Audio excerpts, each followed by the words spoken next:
Merci pour votre présence ici. À l'occasion de la visite du chantier de l'aéroport de Ziguinchor que nous venons d'effectuer et qui a permis de constater avec satisfaction la reprise des travaux, mais surtout au-delà de la reprise, le rythme auquel les travaux avancent. Nous avons tenu dès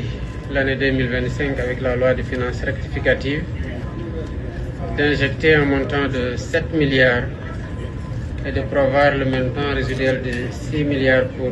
la loi de finances initiale 2026. Ce montant nous permet de tenir le délai auquel l'entreprise s'est engagée pour la livraison du chantier, à savoir la fin du mois d'avril 2026. Et cela est d'autant plus important que la région de Ziguinchor, comme vous le savez, est un maillon essentiel du déploiement de la politique de territorialisation que nous avons entreprise depuis que nous sommes arrivés à la tête du pays.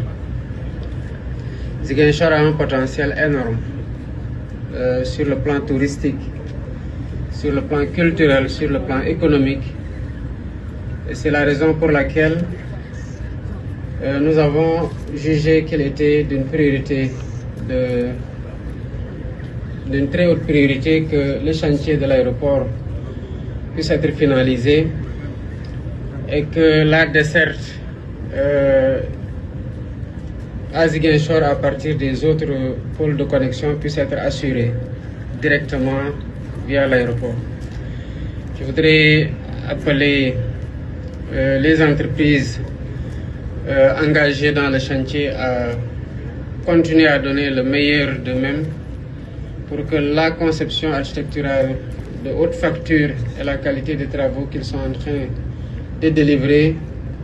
puissent accompagner la finalisation du chantier. Évidemment, je compte sur la rigueur du ministre en charge des infrastructures et la vigilance du ministre des Transports terrestres aériens pour que les délais soient tenus et que grâce à cet aéroport-là, Ziguinchor reprenne sa respiration à plein poumon en termes d'accessibilité, comme nous le voulons de toutes les autres régions du Sénégal dans lesquelles le programme est déroulé, et pour les autres régions dans lesquelles il n'est pas encore déroulé, qui vont bientôt avoir aussi leur programme de desserte aérienne à partir